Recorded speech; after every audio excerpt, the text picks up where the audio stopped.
taste the greatness.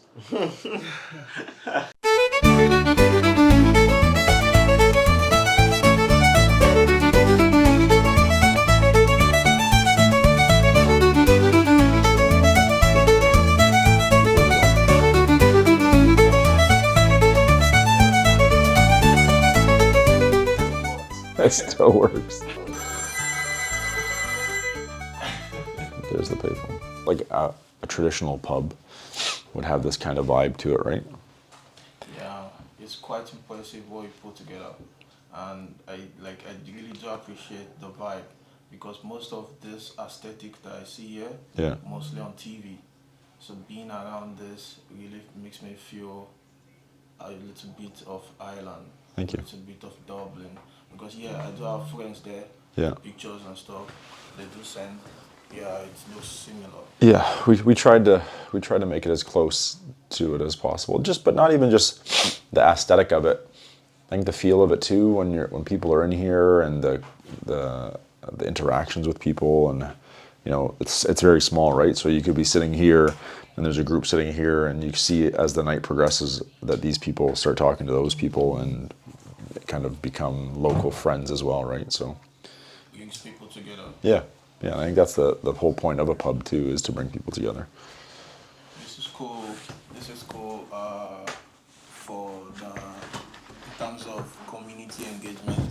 This is very, very cool. Yeah. So tell me about the best moments you've experienced. St. Patrick's Day was pretty impressive. We had like 400 people Wow. through here. Not all at once, obviously, because they can't all fit here. Is this on, by the way? Yeah. Oh, okay. I didn't know we're just talking. Sneak it in there. Yeah. That's how casual we get. Yeah, St. Patrick's Day was pretty good. We had about 400 people throughout the day. We had the mayor here and local politicians, and just seeing everybody's kind of expression, especially when you're walking through from that side to this side, and they don't know what's going on back here. They haven't seen it yet, and they kind of come through, and they're like, oh. It's kind of like the natural, you know what I mean? Yeah. It's good to see that. Yeah. Is that cool? Tell me the story behind some of those art that I see around. This is too powerful. There's, I feel like what do we have here? There is obviously a lot of Guinness and pub pictures, mirrors that you kind of see in this general will be the best. pubs. There's a nice map of Ireland back there. Then there is a lot of personal stuff. There's a picture of my father in the corner there who passed away a lot of years ago that I kind of keep there because he loved a pub, and I think him kind of being in here for me is special. Same with my grandfather. There's a picture of him in that corner. He was a big pub guy, and every time I went to Ireland, we were always in a pub with him. And as I became older and old enough to be able to drink, I was in a pub with him having drinks, so that was good. There's another picture of my other grandfather up here. He cycled for Ireland in the first tour of Ireland, and he won one of the legs for it. And that's his jersey that he wore over there. There's another old newspaper article there from Ireland. My grandfather that was the cyclist. He had a cash and carry business. So he had a very good business. And then the Troubles broke out in 1969, and 1972 he was shot and robbed. He lived. He drove himself to the hospital. The funny part of the story is he never gave up any of the money because he attacked the attacker, but he got shot in the process of it. Drove himself to the hospital. Stayed another year, was robbed again at gunpoint, and at that point figured it was time to go. From 1969 to 1998, we had a war that kind of broke out. It's known as the Troubles. There was a lot of terror and violence. The British government, obviously the army was on the streets. There was always kind of different things happening. And 1974, my father had stayed back. He was the oldest of his siblings. He stayed back to help out the person that bought the business from my grandfather before he moved. And 1974, he was walking to work one day, and a couple of gunmen got out and tried to gun him down. And he thought that that was time for him to leave. So he was dating my mother at the time. My father was from Belfast, which is the capital, the biggest city in the north of Ireland. And my mom lived in a little seaside town called Newcastle. It would be kind of like a Grand Bend would be to here. And so he went and stayed with her until they got papers in order to come here. And that was it. My mom was 18 when she came, and she's been here ever since. She's went back, obviously. We go back a ton, but like she's lived here ever since. So almost 50 years.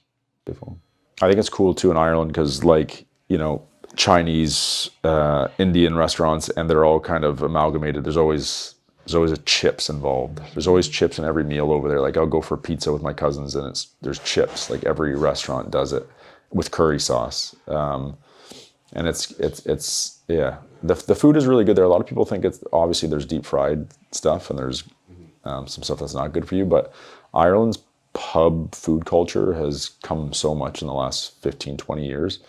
Like you go to a nice little pub in a town and it's just like, can be like a 9 out of 10 with like nice roast salmon and like fresh vegetables or a nice fresh lamb or a steak. Like it's really good to see how far it's come. Like when I was going there in the 90s, people don't understand. It was still a kind of third world country. Like it was always cold and damp. Like my aunt had a phone in her house. It was a payphone. It was essentially that, and you had to put money into it to use it.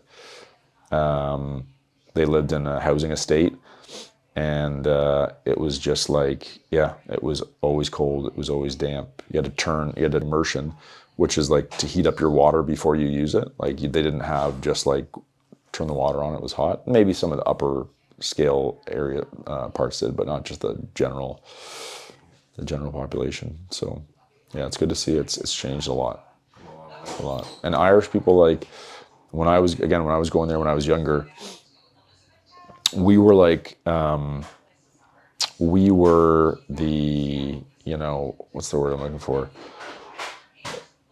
We were the, what's the word I'm looking for? It's like the new hot thing out there. Like, oh my God, we were always Yanks. Like, even though we were Canadian, we were always called Yanks. But like, we were very much different and new. But now Irish people, like, they travel all over all the time. It's a flight from Ireland. You can be anywhere in Europe within two and a half hours. So they've traveled more than people over here will anytime. So like now when we go over there and we think, oh, hey, look at like they're just like, oh, well, we've seen you guys 10,000 times. We've been to Dubai 5 times and been to the Maldives and everywhere in Spain, and it's good to see how their culture has changed so much. That's awesome. You know, the rose has thorns. The rose flower, Yeah. it also has thorns. Yes. It's tragic how a beautiful thing can come out of that. You know? Thank you. Yeah. Thank you. And it's funny how, you know, there's a lot of, you know, Ireland's one country of many of that has, you know, different political situations, wars, and there's a lot of good people that just lived regular lives throughout it. A lot of my family's still there, and a lot of everyday people that weren't involved. Everybody was kind of involved because it did really go through people's houses and homes and communities. It's unfortunate, but yeah, I'd like to think that, you know, my family is here, and where I'm at today is all obviously because of that. That's part of our story. Thank you for sharing that, Michael. In Canada, like being in Canada, how has the social life supported the business? So I think so I'd be a first generation immigrant. And obviously there's a lot of stuff there's a lot of stuff in the world right now going on about immigration and everything. Every country needs immigrants, especially Canada, the way it is, how big it is. And I think that immigration is a key point. And obviously, like, I grew up with all first generation immigrants. All my friends, my wife, so my kids are all mixed, right? So I think for us it's been huge, and like me growing up with my big Irish family who all came over here. There's a big family of us. We all we kind of only ever really had each other when it comes to family events, Christmases. We were always with each other, so we only knew the kind of Irish way. We obviously all became Canadians, and I would say I'm Canadian. But being Irish was so big for all of us growing up, and then to kind of put that into a business. Now, obviously, the Irish people are known for pubs and maybe our drinking culture, but there's so much more to that, a pub, than that. Obviously, you come here to have a few drinks, but in Ireland, people come here. It's like the hub of a community, right? Yeah. People stop here before they go home or after they go to work. They stop here on a day to watch soccer or football or whatever sport may be on. There's people that just come here and sit after work and have a couple drinks with nobody, and they interact and they become friends with other people. That's the biggest part of it. You don't have to know somebody here. You don't have to be a part of anything. You can just come. And I'm a big believer that places like this are so needed in the world today. Yeah. Everything with COVID, COVID I feel like set us back 20 years or of people's mentalities. You know what I mean? Everybody was so stuck inside for so long, and some people haven't got over that. Yeah. You know what I mean? I think the bar and pub business and restaurant business in general has suffered still from that, because people can just say, well, why would I want to go out? I can just stay home. But I think it's so important for people to go out, whether it be here or another restaurant or anywhere, just to get out and get around people. I think it's very important for people to be around other people, be social. Still works. It still works.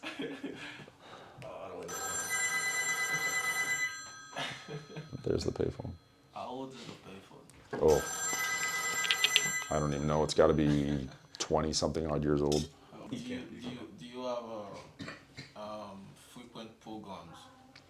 Yeah, we have different. We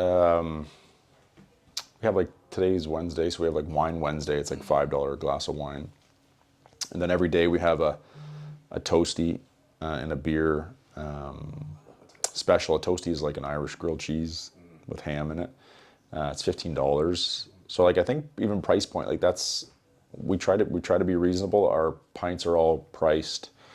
Usually would be some of the better prices in the city for draft.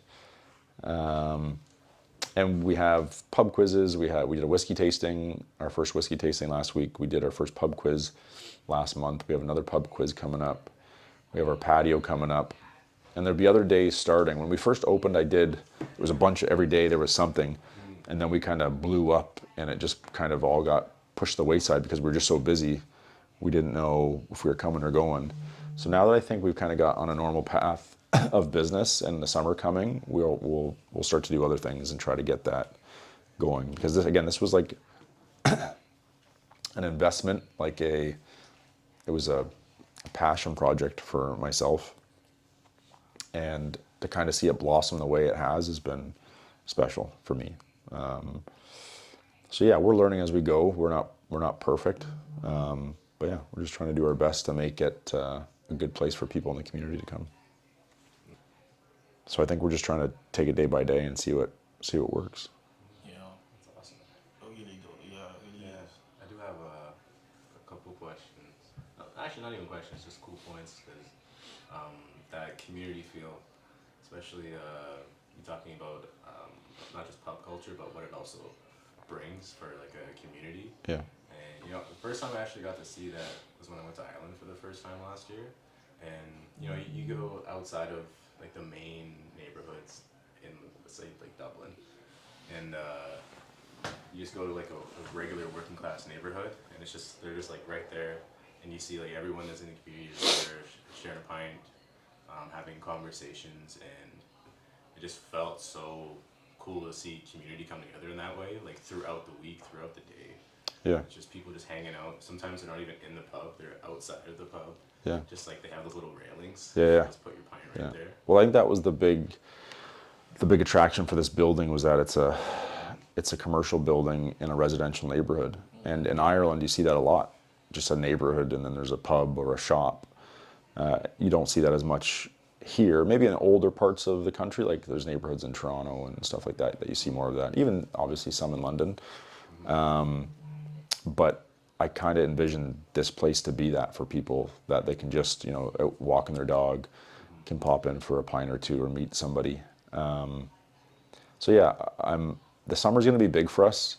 Our patio is kind of underway. It's not done yet. Like you can go out there and sit, it's fine, but like it's not done being designed.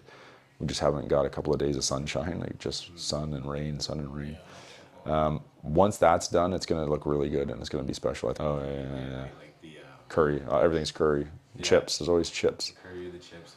What's it called? Spice bag. Spice bag, yeah.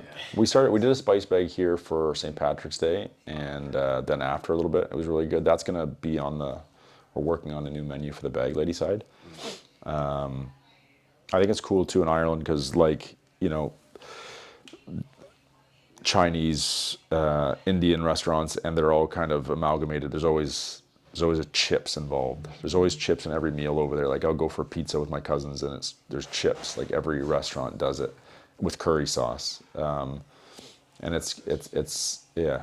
The food is really good there. A lot of people think it's obviously there's deep fried stuff and there's some stuff that's not good for you, but Ireland's pub food culture has come so much in the last 15, 20 years.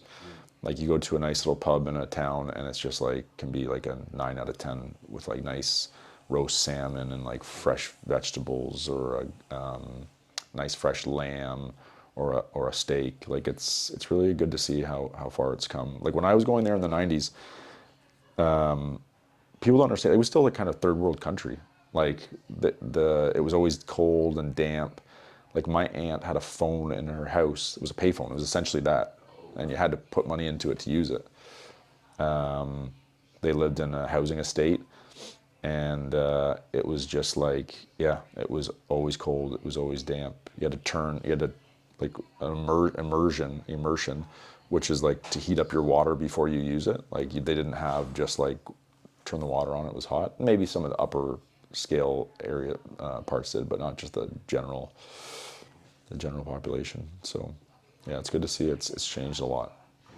A lot. I always wonder about how like Guinness is poured. Mm-hmm. I've heard people say like, oh, that's just like false. Like you could pour a Guinness without doing the whole. And one, yeah, I mean you can, but it's like if you go to any good bar, good pub in Ireland or abroad, it's done that way, and that's Guinness tells you to do that way. And the reason they do it that way is because originally, years and years ago, obviously now we have all these new systems and gases and everything. They didn't have that, so they had to do 2-part pour. One was like the beer part of it, which was kind of like almost flat, and the second part was this kind of cream that you poured on, and then they both settled, and then you kind of like cleaned off the top, and it just settled like that.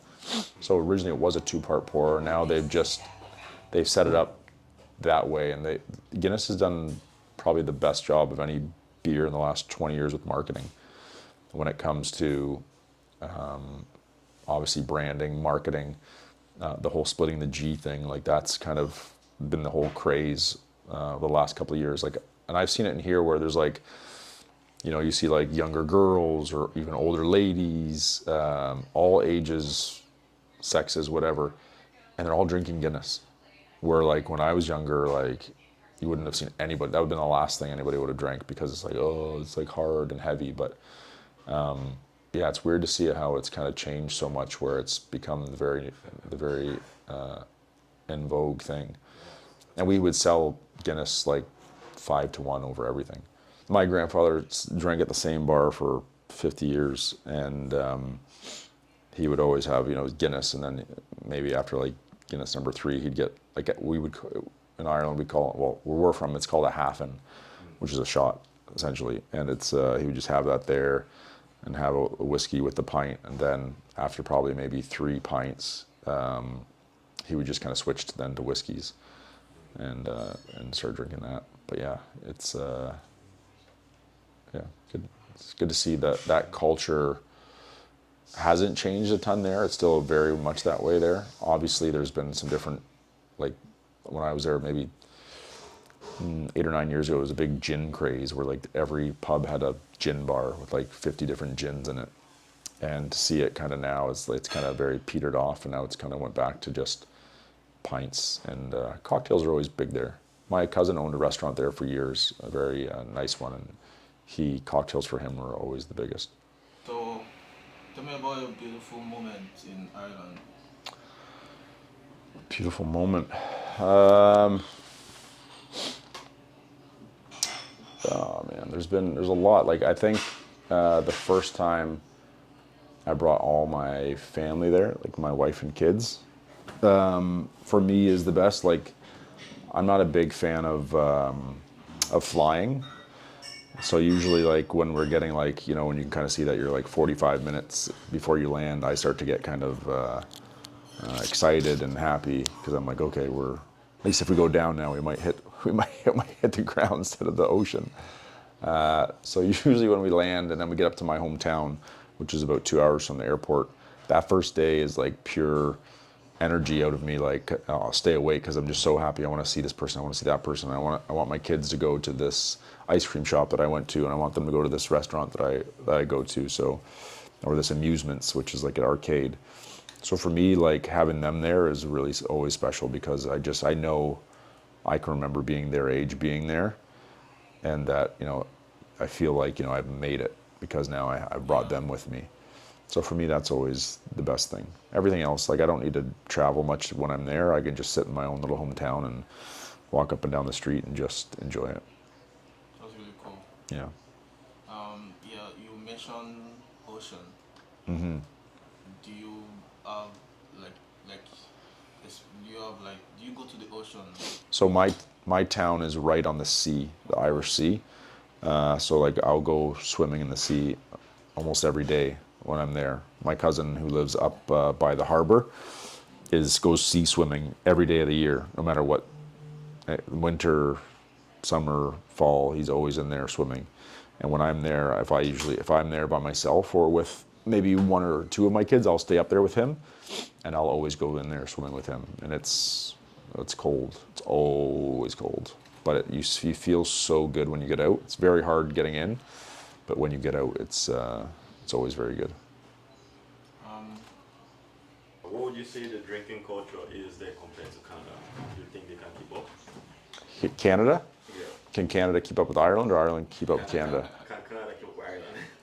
That's definitely the question. I would say that it's very different. Like, it's not. I say it's very different. I mean, Canada, people drink in Canada, obviously, like Canadian people, I would say in general. And then there's obviously a lot of like subcultures in Canada where there's like, my wife's Vietnamese, and I have a lot of Vietnamese friends, and they have a big drinking culture. And their drinking culture is very different to Ireland's drinking culture, where like if I'm going out with my cousins, like we're gonna go to a pub and we're having pints, and I'm gonna go up, I'm gonna pay for this round, then you're gonna go up and you're gonna pay for the next round, and then you're gonna go up. So it's kind of like where Canada's very, I mean, not always, but I would say it's more of a, hey, I'll go get my drink and then you get your drink, or at the end we get the bills, I get my bill, you get your bill, you get your bill, and it's always kind of like very separated. Vietnamese people are very different too, where they will always want to pay. So like if I'm going out, let's say with you, and the bill comes, they'll be almost fighting over who's paying for it all the time. And they're a very drinking culture where it's like they drink to the max, drink, shot. Like Ireland's very casual. We're sitting. We might drink for 5 or 6 hours, but it's not like let's get shots now and let's get this. Like they're very anti like that. People might think, oh, Irish people, you guys drink whiskey. Like no, they don't. Like they don't. Maybe some of them do, but not. They don't want to be sitting drinking like shots of whiskey. That'll be like the worst case scenario. So it's very kind of communal, and again, very shared, where I'm getting around, now it's your round, now it's your round. And they can definitely drink.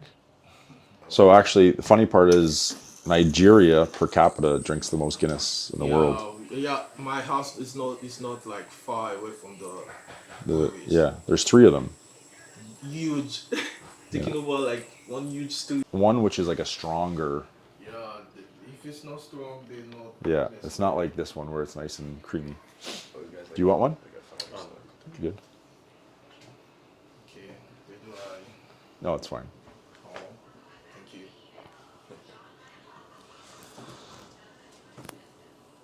So yeah, and if you ever are working here and you forget, it actually tells you all down here what to do.